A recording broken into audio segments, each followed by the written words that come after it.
Mais uma cidade de Massachusetts decide incluir a língua portuguesa no currículo das escolas públicas. Representação consular de Orlando, na Flórida, passa a ser consulado e ganha poder para oferecer todo tipo de serviço aos brasileiros. México prende 42 brasileiros ilegais que seguiam rumo à fronteira dos Estados Unidos. Eleição presidencial nos Estados Unidos. Pesquisa mostra a insatisfação dos eleitores com Biden e Trump concorrendo em 2024. E comunidade brasileira mundo afora celebra a nomeação do ídolo mundial Ayrton Senna, morto há 29 anos, como patrono do esporte brasileiro. Ayrton Senna como patrono do esporte brasileiro. Que fantástico, que cara bacana.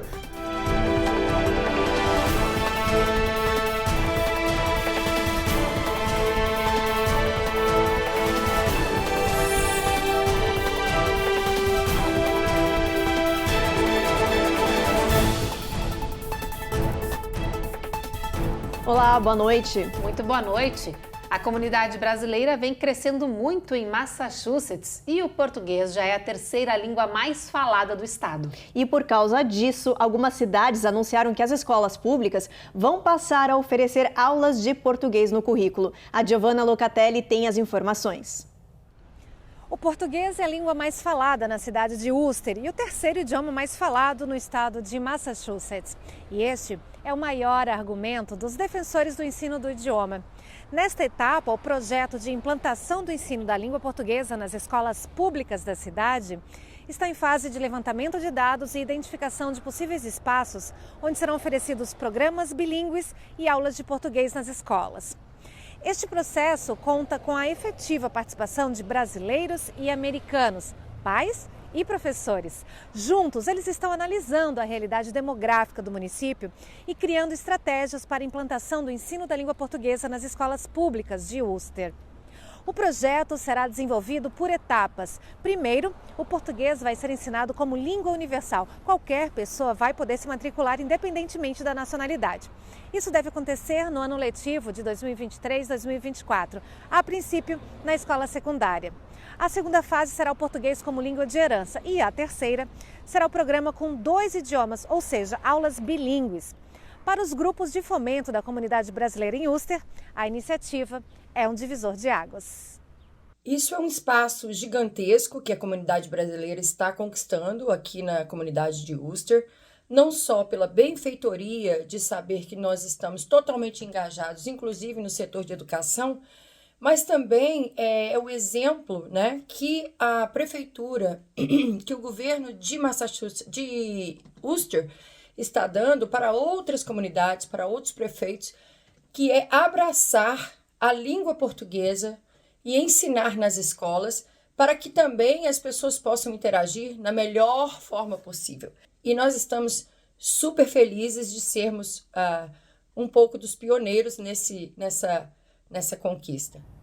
Agora a gente muda de assunto porque as autoridades do México anunciaram a prisão de um grande grupo de brasileiros que cruzava o país na tentativa de chegar aqui nos Estados Unidos pela fronteira. Esse grupo foi interceptado no estado de Yucatán, que virou uma nova rota de imigração usada pelos imigrantes que querem atravessar o deserto ilegalmente. Essas são as imagens dos 42 brasileiros no momento da prisão que aconteceu no começo da semana passada. O grupo entrou ilegalmente no México em uma van. O grupo era formado por 16 homens, 16 mulheres e 10 menores de idade. Os brasileiros foram transferidos para o Instituto Nacional de Imigração. As autoridades mexicanas disseram que veem com preocupação o aumento no fluxo de indocumentados do Brasil sendo detidos. Dados da Secretaria de Segurança do México mostram que pelo menos 81 brasileiros foram barrados pela polícia do país desde 28 de março.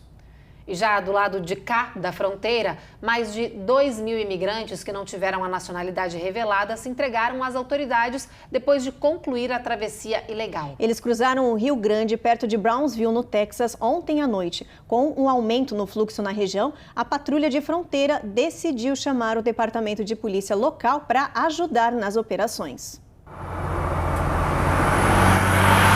Brownsville parece ser a nova rota de entrada escolhida por quem faz a travessia pelo deserto mexicano. Prova disso são as cada vez mais comuns caravanas de imigrantes que chegam na cidade texana. Ontem à noite, 2.000 imigrantes se entregaram às autoridades, tudo de uma vez.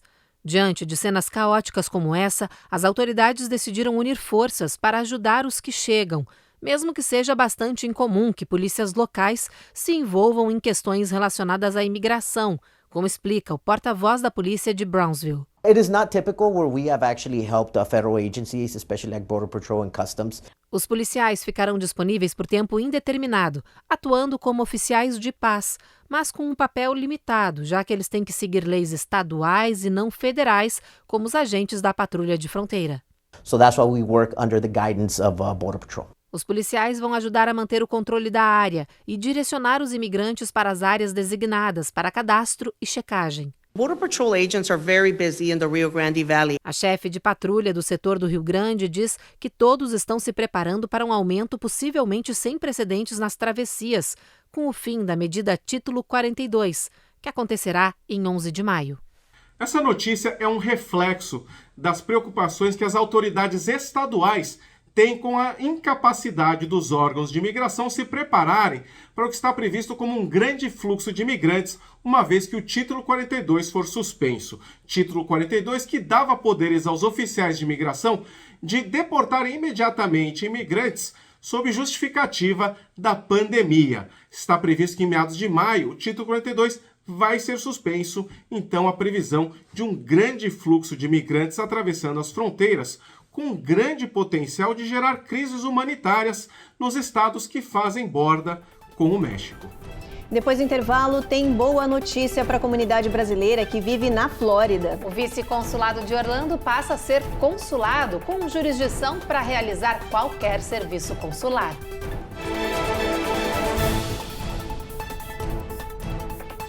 Você está precisando construir ou reformar o seu ambiente? Temos o piso ideal para a sua casa ou empresa. Beleza, conforto e durabilidade em um único produto. PermShield tem sede no sul da Flórida e atende em português, homeowners e contractors de todos os Estados Unidos. Pisos com qualidade de primeira e garantia vitalícia. Disponível agora em um distribuidor perto de você. Para maiores informações, acesse o nosso site permshield.com.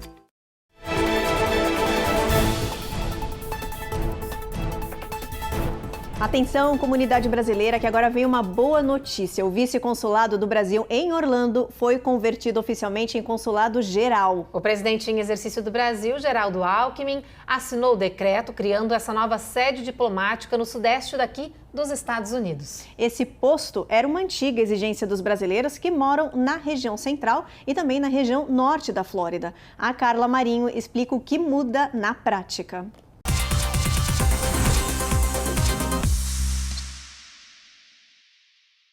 Com essa oficialização, o novo consulado geral em Orlando faz a Flórida se igualar à Califórnia, os dois únicos estados no mundo com duas representações diplomáticas do Brasil. A sede espera atender pelo menos 180 mil brasileiros que vivem nas regiões de Orlando, Tampa e outras cidades mais ao norte, e os cerca de 900 mil turistas brasileiros que visitam a região anualmente. Nos últimos 10 meses, o governo brasileiro detectou um aumento da demanda por serviços consulares. Dessa forma, o vice-consulado foi transformado em consulado geral e trabalhará em estreito contato e colaboração com o consulado geral em Miami, que continuará responsável pela jurisdição da Flórida meridional, onde há uma população brasileira de cerca de 295 mil brasileiros. Com essa unidade de Orlando, sobe para 11 o número de sedes diplomáticas nos Estados Unidos. A criação desse posto era uma demanda antiga da comunidade brasileira. Agora em maio vai fazer 17 anos que a minha família mora aqui em Tampa, na Flórida. Então, ter um consulado em Orlando é uma das notícias mais esperadas aqui para a comunidade que mora aqui em Tampa, que é uma comunidade muito grande de brasileiros. Imagina, a gente antes tinha que viajar para Miami, que são 4 horas de viagem. E não é só isso, a gente tem que ficar hospedado, porque não dá para viajar e marcar um serviço consular. Não, tem que ser para um dia seguinte de manhã e tem a despesa de ficar hospedado. Então é uma despesa, é tempo, e agora em Orlando é 1 hora, 1 hora e 20 pra gente. Então, é uma notícia maravilhosa. Estamos muito, muito satisfeitos. Com a mudança, o posto diplomático ganha mais funcionários e passa a exercer atribuições que antes não podia. Além dos serviços consulares já prestados de forma plena no momento, outras atividades poderão ser desenvolvidas pelo Consulado Geral, a exemplo de atividades de cunho cultural e educacional. Tudo em prol da comunidade brasileira na Flórida Central e Setentrional. A gente fala agora da eleição presidencial daqui dos Estados Unidos. Uma nova pesquisa do Instituto Ipsos apontou que os eleitores não estão nada satisfeitos com os dois principais candidatos. 2/3 dos entrevistados não querem nem Joe Biden nem Donald Trump disputando a reeleição em 2024. 44% dos eleitores democratas disseram que Joe Biden está velho demais. Ele vai completar 80 anos. E 34% dos republicanos disseram que Donald Trump também não deveria concorrer pelo mesmo motivo, a idade. Ele tem 76 anos. A pesquisa ouviu 1.005 pessoas durante 3 dias. Em uma hipotética disputa individual, hoje Joe Biden ganharia de Trump por uma diferença mínima de 6 pontos. O atual presidente teria 43% do apoio popular contra 38% do republicano, com uma margem de erro de 4 pontos percentuais. Bom, agora é hora do nosso giro de notícias. Entre os destaques de hoje estão 2 flagrantes policiais. O primeiro mostra oficiais batendo em um homem durante uma prisão e o outro mostra um guarda sendo atropelado em uma rodovia. Em Utah, os policiais dão ordem para um homem que estava caminhando próximo a uma rodovia deitar no chão, mas ele se recusa. Depois de muita insistência, os 4 agentes derrubam Shawn Sims e começam a bater repetidas vezes na cabeça dele. O Departamento de Polícia alegou que o uso de força foi correto. Chamou os socos de golpes de distração para verificação de arma e para prender o suspeito. A mãe do rapaz alegou que foi abuso de poder e abriu um processo contra o Departamento de Polícia. Shawn Sims não cometeu nenhum crime. Ele quebrou o nariz, a mandíbula, machucou os olhos e as costelas. Neste outro vídeo, gravado de dentro da viatura policial, é possível ver o momento exato em que o oficial é atingido por um carro em uma rodovia de New Jersey. O motorista não presta socorro e foge do local. O patrulheiro Connor Boyle estava ajudando outro motorista com o veículo quebrado quando foi atingido em cheio. A polícia conseguiu identificar o homem pela placa e o prendeu em casa. O policial Boyle passa bem. A Administração Federal de Aviação criou uma equipe especializada em segurança de aeroportos para fiscalizar e evitar possíveis colisões de aviões nas pistas. O anúncio foi feito hoje, depois do registro de pelo menos 6 incidentes no mês passado envolvendo aeronaves comerciais que quase bateram nos aeroportos. O grupo vai apresentar regras e determinações que visam a melhoria da segurança.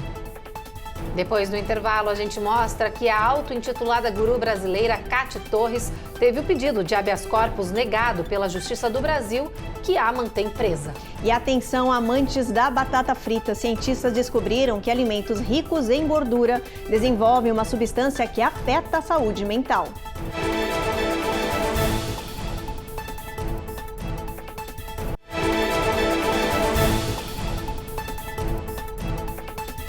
A Justiça do Brasil negou o habeas corpus para a ex-modelo e influenciadora brasileira Cate Torres. Lembram dela? Olha, a Cate foi presa e deportada dos Estados Unidos em novembro do ano passado, depois de ser acusada de usar pessoas em condições análogas à escravidão. A youtuber se apresentava nas redes sociais como coach e guru espiritual. Ela teria iludido e convencido várias brasileiras a virem para os Estados Unidos para trabalharem com prostituição forçada, extorsão e outros crimes. Catiúcia Torres já está presa há 5 meses. A Justiça brasileira já tinha negado a soltura dela num primeiro pedido. A defesa recorreu ao Supremo Tribunal de Justiça, solicitando o habeas corpus para que Cate pudesse responder às acusações em liberdade, mas o STJ negou. As investigações contra a Cate começaram depois que famílias de 2 jovens brasileiras denunciaram o sumiço delas por influência da ex-modelo. Depois da repercussão do caso, várias mulheres ainda surgiram alegando terem sido vítimas de golpes da Cate, e esse caso continua em sigilo de justiça. Bom, mudando de assunto, as baterias usadas em praticamente quase todos os dispositivos, como celulares, laptops e scooters, estão virando um problema em New York. Desde 2019 até hoje, já provocaram mais de 400 incêndios. Entre os motivos estão o uso ou carga inadequados, quedas, pancadas e produtos recalchutados. A Carolina Camargo mostra agora como a cidade de New York resolveu agir para combater esse problema crescente. Difícil caminhar por New York e não ver alguém andando de patinete elétrico nas ruas. Existem pelo menos 3.000 scooters circulando pela cidade. O problema é que esse sistema de transporte usa a bateria de íon de lítio para funcionar, uma fonte de energia que vem provocando polêmica. No mês passado, os bombeiros divulgaram imagens de um patinete explodindo e provocando um incêndio em larga escala em uma casa em New York. 7 pessoas ficaram feridas. Cerca de 200 bombeiros foram acionados para tentar combater as chamas. Ainda em março, a bateria de um dispositivo eletrônico pegou fogo a bordo de um voo da Spirit Airlines que ia de Dallas para Orlando e provocou pânico. 4 pessoas ficaram feridas. Nos últimos 2 anos, os incidentes envolvendo baterias de lítio aumentaram de 44 para 220 em New York. Desde 2019, já aconteceram mais de 400 incêndios na cidade. Por causa dessa onda crescente de problemas, o prefeito de New York, Eric Adams, anunciou uma nova legislação para prevenir acidentes envolvendo as baterias de íon de lítio. Laptops, celulares, scooters e outros equipamentos deverão atender a certificações para evitar produtos falsificados. Também fica proibido revender baterias. E o recondicionamento de baterias usadas passará a ter fiscalização do Corpo de Bombeiros.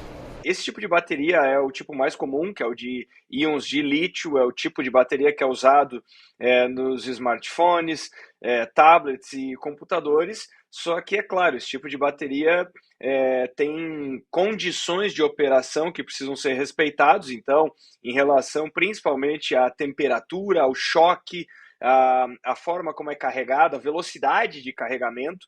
Então, até por isso que isso agora é estabelecido de uma forma mais precisa.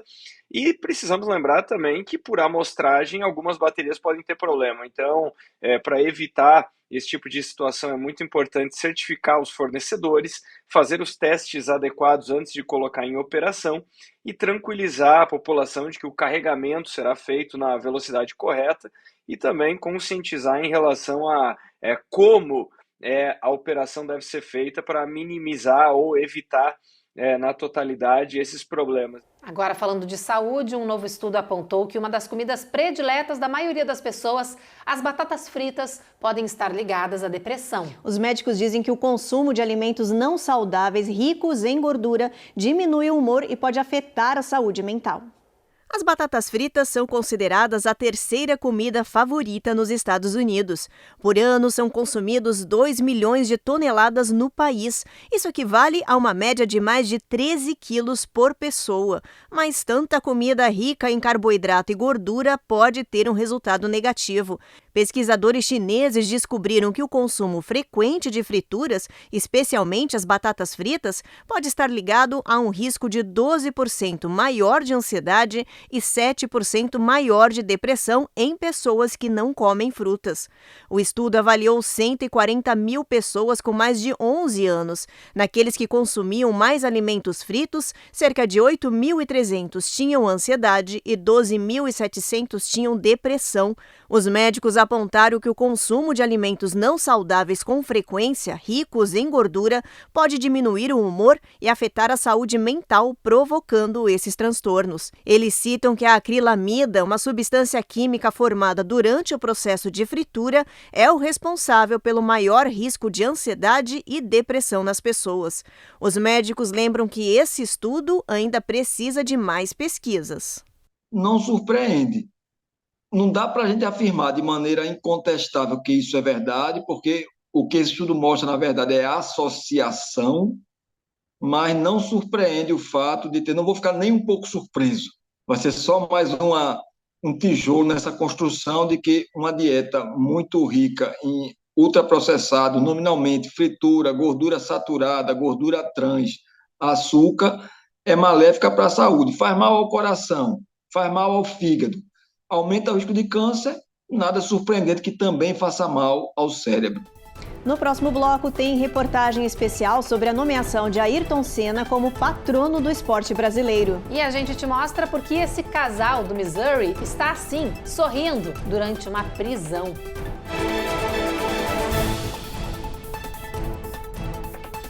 Você está precisando construir ou reformar o seu ambiente? Temos o piso ideal para a sua casa ou empresa. Beleza, conforto e durabilidade em um único produto. PlumShield tem sede no sul da Flórida e atende em português, homeowners e contractors de todos os Estados Unidos. Pisos com qualidade de primeira e garantia vitalícia.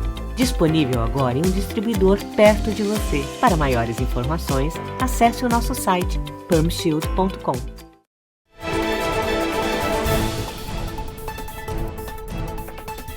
No ano que vem, a morte do incomparável atleta brasileiro Ayrton Senna completa 30 anos. E hoje toda a nossa comunidade, aí mundo afora, celebra o maior ídolo do automobilismo e da Fórmula 1 que o país já teve. Nesta manhã, Ayrton Senna foi elevado à condição de patrono do esporte brasileiro. A lei foi sancionada pelo presidente em exercício, Geraldo Alckmin. Agora, como nos mostra a repórter Eloá Orazem, daqui em diante, Senna se junta a um grupo seletíssimo de brasileiros que, passe o tempo que for, segue presente na nossa memória e no nosso coração. Chame-o pelo nome ou apenas pelo sobrenome. Ayrton Senna não precisa de apresentação nem de alcunha completa.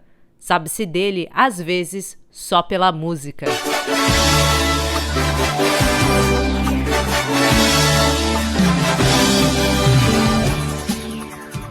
O maior piloto brasileiro da história foi tão rápido e tão importante que quebrou a barreira do tempo. É conhecido até por quem não teve o privilégio de vê-lo correndo ao vivo e continuará sendo respeitado até por quem está por vir.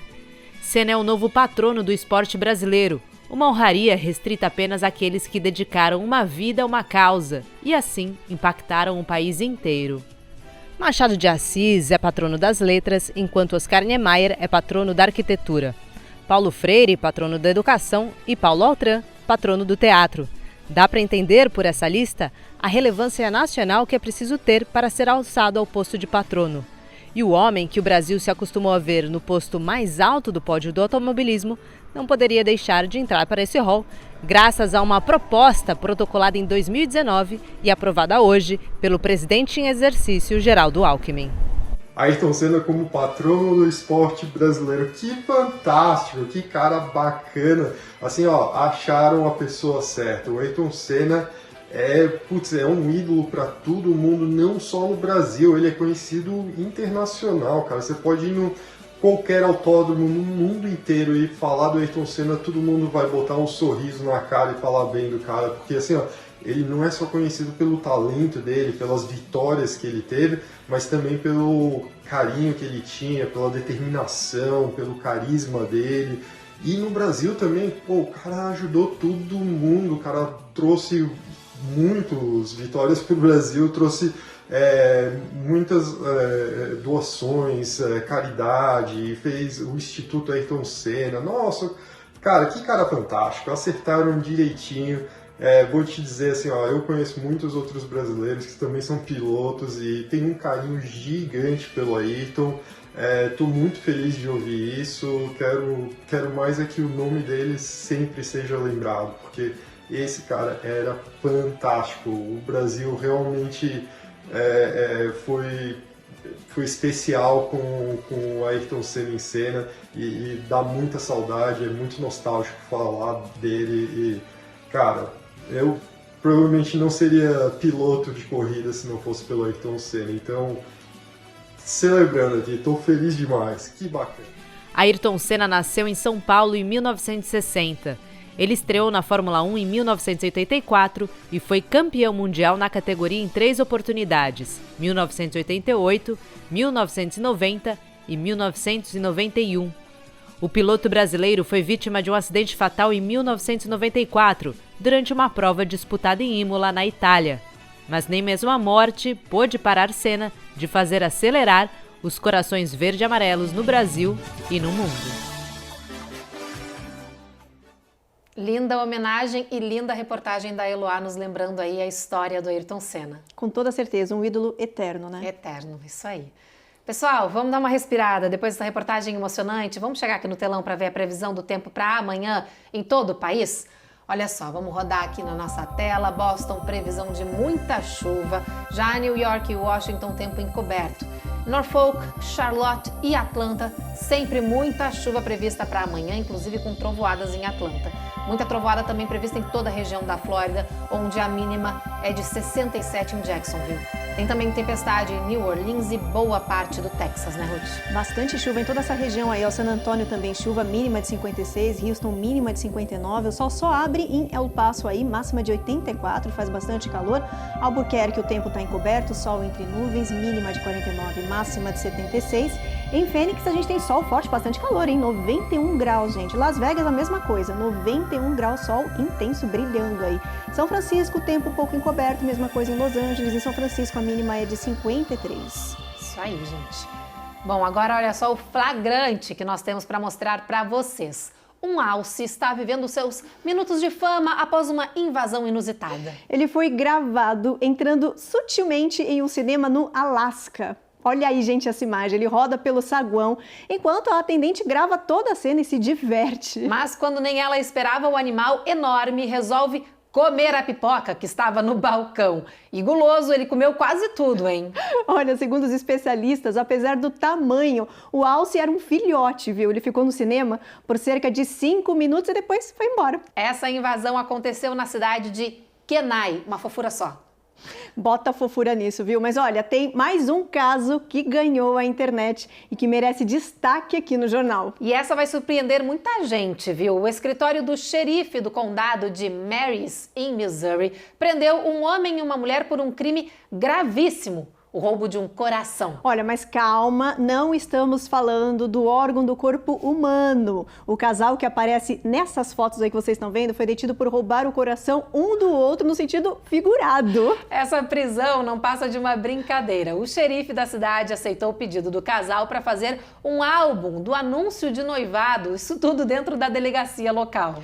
E mais, gente, esse anúncio aí sobre a união foi feito nas mídias sociais do xerife, que ainda brincou, dizendo que o casal só foi liberado depois que fez um acordo. Adivinha o acordo? Eles aceitaram uma sentença perpétua juntos. Brincadeiras à parte, gente. A polícia local disse que adorou participar desse momento descontraído do casal e desejou felicidades a essa dupla bem criativa, digamos. Muito criativa, eu diria. Bom, e é depois dessas duas histórias divertidas que estão rodando na internet que a gente encerra a nossa edição de hoje do Jornal Américas no Ar. A gente volta a se encontrar de novo amanhã, às 7h30 da noite. Você já sabe, a gente chega depois do Cidade Alerta e você fica agora, então, com a 6ª temporada da série Reis. Boa noite. Boa noite, gente.